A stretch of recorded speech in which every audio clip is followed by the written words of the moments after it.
Gate 2025 ఎవరైతే రాద్దాం అనుకుంటున్నారో ఈ వీడియోలో మనకు రిజిస్ట్రేషన్ డేట్, లాస్ట్ డేట్ చెప్తాను. అండ్ ఇంపార్టెంట్ పాయింట్ వచ్చేసి గేట్ ఎగ్జామ్ క్వాలిఫై అయిన తర్వాత మీకు వచ్చే బెనిఫిట్స్ కూడా ఎక్స్ప్లెయిన్ చేయడం జరుగుతుందండి. అండ్ ఇంకొక మెయిన్ పాయింట్ వచ్చేసి ఎవరైతే ఆల్రెడీ క్వాలిఫై అయిన వాళ్ళు ఈ ఇయర్ మళ్ళీ ఎవ్రీ ఇయర్ రాయడం వల్ల మీకు వచ్చే బెనిఫిట్స్ ఏందో కూడా ఎక్స్ప్లెయిన్ చేస్తాను. సో వీడియో ఎండ్ వరకు చూడండి. సో మెయిన్గా మనము గేట్ ఎగ్జామ్ వచ్చేసి క్లోజింగ్ డేట్ లైక్ 2025కి ఎవరైతే అటెంప్ట్ ఇస్తున్నారో రిజిస్ట్రేషన్ డేట్ వచ్చేసి లాస్ట్ డేట్ 26th సెప్టెంబర్ అండి. కాకపోతే ఇది without late fee. With late fee వచ్చేసి 7th అక్టోబర్ 2024. సో అప్పుడు విత్ లేట్ ఫీ ఎవరైతే రిజిస్ట్రేషన్ చేసుకుందాం అనుకుంటున్నారో 7th October last date. So అందరూ 26th సెప్టెంబర్ లోపే రిజిస్ట్రేషన్ చేసుకోండి. అండ్ మోస్ట్ ఇంపార్టెంట్ పాయింట్, మనకు ఫిబ్రవరి 1st వీక్ 2nd వీక్ అలా ఎగ్జామినేషన్ ఉంటుంది. సో ఇప్పుడు మెయిన్ పాయింట్ వచ్చేసి మనకు గేట్ ఎగ్జామ్ వల్ల వచ్చే బెనిఫిట్స్ ఏందో ఇప్పుడు డీటెయిల్గా ఎక్స్ప్లెయిన్ చేస్తాను. సో మనకు 5 బెనిఫిట్స్ ఉంటాయండి. సో ఫస్ట్ బెనిఫిట్ వచ్చేసి మీరు ఎంటెక్ చేసుకోవచ్చు. Valid gate score just qualify అయినా సరిపోతుంది. మన తెలంగాణలో ఉన్న యూనివర్సిటీ కావచ్చు, ప్రైవేట్ కాలేజెస్లో ఎంటెక్ చేసుకోవచ్చు. లేదు నేను ఐఐటీస్లో కావచ్చు, ఎన్ఐటీస్లో కావచ్చు, టాప్ IIITస్లో కావచ్చు, అలా కూడా మీరు ఎంటెక్ చేసుకోవచ్చు. సో ఫస్ట్ ఆప్షన్ వచ్చేసి ఎంటెక్ చేసుకోవచ్చు. ఎంటెక్ చేయడం వల్ల మీకు 12,400 రూపీస్ పర్ మంత్ వస్తాయండి. సో 2 ఇయర్స్కి పర్ మంత్ వస్తాయి ఎక్కడ ఎంటెక్ చేసినా. సెకండ్ ఇంపార్టెంట్ పాయింట్ వచ్చేసి పిహెచ్డి చేసుకోవచ్చు. సో పిహెచ్డి కూడా న్యూ ఎడ్యుకేషన్ పాలసీ ప్రకారంగా మీకు 2 ఆప్షన్స్ ఉంటాయి. సో మీరు డైరెక్ట్ బీటెక్ తర్వాత ఎంటెక్ అన్నా వేసుకోవచ్చు, పిహెచ్డి అన్నా వేసుకోవచ్చు.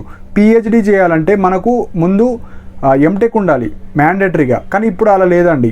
సో ఇప్పుడు మీరు బీటెక్, ఎంటెక్, పిహెచ్డి అన్న వేసుకోవచ్చు. డైరెక్ట్ బీటెక్ తర్వాత పిహెచ్డి అన్న వేసుకోవచ్చు. కానీ కంపల్సరీగా మీరు వ్యాలిడ్ గేట్ స్కోర్ ఉండాలి. అంటే గేట్ క్వాలిఫై అయిన వాళ్ళకు మాత్రమే ఎలిజిబుల్ ఇచ్చారు. గేట్ క్వాలిఫై కాకపోతే మీకు ఎలిజిబుల్ ఉండదు డైరెక్ట్ పిహెచ్డి. సో మీకు 2 ఆప్షన్స్ ఉంటాయి. ఇప్పుడు బీటెక్, ఎంటెక్, పిహెచ్డి అన్న వేసుకోవచ్చు, లేదంటే డైరెక్ట్ పిహెచ్డి వేసుకోవచ్చు. సో కాకపోతే గేట్ వ్యాలిడ్ స్కోర్ ఉండాలి. అండ్ పిహెచ్డి చేసేటప్పుడు మీకు స్టైపెండ్ ఇవ్వడం జరుగుతుంది. సో పర్ మంత్ మీకు 37,000 ఎప్పుడైతే మీరు జేఆర్ఎఫ్గా జాయిన్ అవుతారో, జూనియర్ రీసెర్చ్ ఫెలోషిప్ అంటారు. సో ఫస్ట్ ఇయర్కి మళ్ళీ మీరు సెకండ్ ఇయర్ ఎప్పుడైతే మీరు ఫస్ట్ ఇయర్ కంప్లీట్ అవుతుంది కదా, పర్ మంత్ 42,000 వస్తుంది. సో ఇది మనకు స్టైపెండ్ రూపంలో వస్తుంది. So as a government employee లాగా మీకు ఎవ్రీ మంత్ స్టైపెండ్ ఇస్తారు. సో ఇది మనకు పిహెచ్డి అండి. అండ్ ఇంకొక మెయిన్ పాయింట్ వచ్చేసి థర్డ్ బెనిఫిట్ వచ్చేసి JRF. So junior research fellowship అంటారు. సో మనకు ఎన్ఐటీస్ కావచ్చు, ఐఐటీస్ కావచ్చు, IIITస్ కావచ్చు, హెచ్సియూస్, సెంట్రల్ యూనివర్సిటీస్ కావచ్చు, మన స్టేట్ యూనివర్సిటీస్ కావచ్చు, ప్రతి మంత్ అండి. సో పర్ మంత్ చాలా జేఆర్ఎఫ్ నోటిఫికేషన్స్ వస్తాయి. సో ఈ JRF notification and PhD same ఉంటుంది, కానీ పిహెచ్డి అనేది ఒక 3 to 4 ఇయర్స్ ప్రోగ్రామ్ అది. కానీ ఇది వచ్చేసి 1 year ప్రోగ్రామ్స్ ఉంటాయి. అంటే ఒక ప్రాజెక్ట్ టైటిల్ ఇస్తారు, ఆ ప్రాజెక్ట్లో మీరు పనిచేయాలి. సో అవి ఎన్ఐటీస్ కావచ్చు, IIITస్ కావచ్చు, ఐఐటీస్ ఎక్కడన్నా వాళ్ళు నోటిఫికేషన్ ఇస్తారు. ఆ నోటిఫికేషన్లో మీకు పర్ మంత్ 37,000, 42,000 అలా మీకు ఇవ్వడం జరుగుతుంది. సో 1 ఇయర్కి మీరు అక్కడ ఆ ప్రాజెక్ట్లో పనిచేయాలి, మీకు స్టైపెండ్ వస్తుంది. సో 1 year ప్రాజెక్ట్స్ ఉంటాయి, కొన్ని 6 months ప్రాజెక్ట్స్ ఉంటాయి, 2 years ప్రాజెక్ట్స్ ఉంటాయి. వాళ్ళ ఇష్టం. అంటే యూనివర్సిటీ అండ్ ప్రాజెక్ట్ హెచ్ఓడి దాని మీద డిపెండ్ అయి ఉంటుంది. కాబట్టి మీరు జేఆర్ఎఫ్ కూడా వేసుకోవచ్చు. ఇది కూడా మంచి ఆపర్చునిటీ. నెక్స్ట్ వచ్చేసి పిఎస్యూ అండి.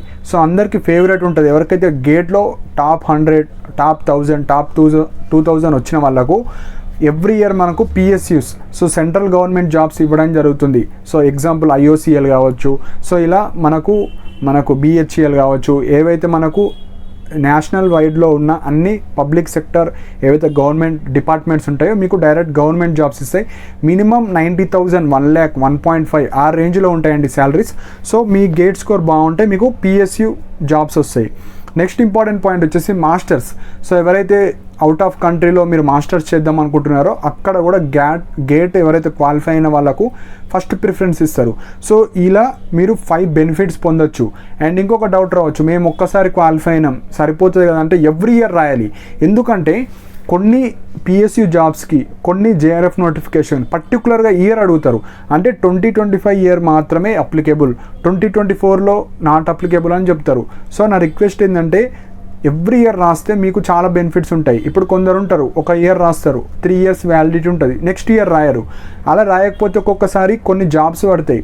సెంట్రల్ లెవెల్లో ఓన్లీ 2025 ఇయర్ వాళ్ళు మాత్రమే అప్లికేబుల్. అంటే మీ స్కోర్ వ్యాలిడ్ కాదు.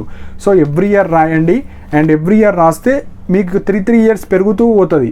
సో అలా మీకు చాలా బెనిఫిట్స్ ఉంటాయి. సో ఎవరైతే ఈ ఇయర్ ఇంకా రిజిస్ట్రేషన్ చేసుకోలేరో రిజిస్ట్రేషన్ చేసుకోండి. పిఎస్యూ జాబ్ కావాలనుకున్నారు మంచిగా చదవండి.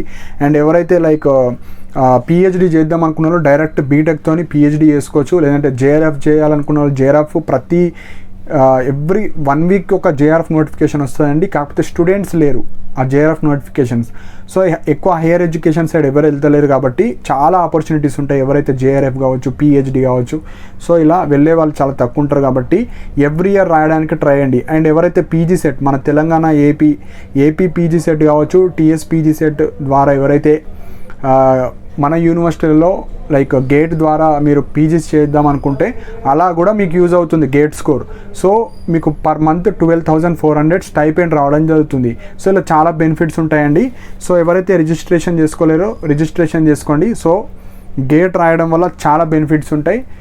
సో ఇంకా ఏమైనా డౌట్స్ ఉంటే కింద కమెంట్ సెక్షన్లో మెన్షన్ చేయండి. మనకు జేఆర్ఎఫ్ నోటిఫికేషన్స్ కూడా ఎవ్రీడే నా టెలిగ్రామ్ ఛానల్లో పోస్ట్ చేయడం జరుగుతుంది.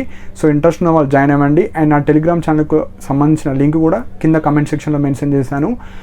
ఇంకా ఏమైనా డౌట్స్ ఉంటే గేట్కి సంబంధించినవి కావచ్చు, పిహెచ్డి కావచ్చు, ఇంకా ఏమన్నా డౌట్స్ ఉంటే ఫ్రెషర్స్ ఎవరైతే ఇప్పుడు 3rd ఇయర్ కావచ్చు, 4th ఇయర్ కావచ్చు, సో ఆల్రెడీ పాస్డ్ అవుట్ ఇప్పుడు ఏమైనా ఎంటెక్ కావచ్చు, ఇంకా రీసెర్చ్ సైడ్ వెళ్దాం అనుకున్న వాళ్ళు మన డౌట్స్ ఉంటే కింద కమెంట్ సెక్షన్లో మెన్షన్ చేయండి.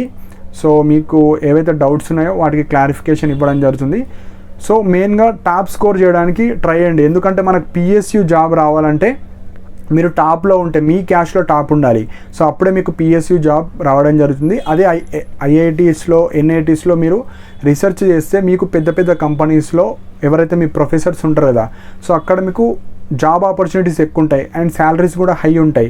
లేదంటే మీరు ఆంటర్ప్రెన్యూర్ స్కిల్స్ కూడా మీరు కన్సల్టెన్సీస్ పెట్టుకోవచ్చు. మీరు ఎవరైతే స్పెషలైజేషన్ చేస్తున్నారో మీరు సొంతంగా కన్సల్టెన్సీస్ క్రియేట్ చేసుకోవచ్చు. లేదంటే పెద్ద పెద్ద కంపెనీస్లో మీకు జాబ్ రావడం జరుగుతుంది. సో ఇలాంటి చాలా ఆపర్చునిటీస్ ఉంటాయండి. సో ఎవరైతే ఇప్పుడు ఫైనల్ ఇయర్లో ఉన్నారో మీరు ఎక్కువ స్కోర్ చేసుకోవడానికి ట్రై చేయండి. సో 3rd ఇయర్ నుంచే మీరు ప్రిపరేషన్ స్టార్ట్ చేయండి. సో 3rd ఇయర్లో రాయండి, 4th ఇయర్లో రాయండి. సో ఒక్కసారి క్వాలిఫై అయితే 3 ఇయర్స్ మనకు వ్యాలిడిటీ ఉంటుంది కాబట్టి మీకు ఎప్పుడైనా యూజ్ అవుతుంది. సో ఆల్రెడీ ఒక ఇయర్ రాసి మళ్ళీ 2 ఇయర్స్ గ్యాప్ ఇస్తే మీకు దాని మీద కన్సిస్టెన్సీ పోతుంది కాబట్టి ఎవ్రీ ఇయర్ రాయండి. ఎవ్రీ ఇయర్ రాస్తే మీకు చాలా బెనిఫిట్స్ ఉంటాయండి. సో ఇంకా ఏమన్నా డౌట్స్ ఉంటే కింద కమెంట్ సెక్షన్లో మెన్షన్ చేయండి. అండ్ ఇలాంటి అప్డేట్స్ కోసం నా ఛానల్ని సబ్స్క్రైబ్ చేసుకోండి. And thank you for watching my video.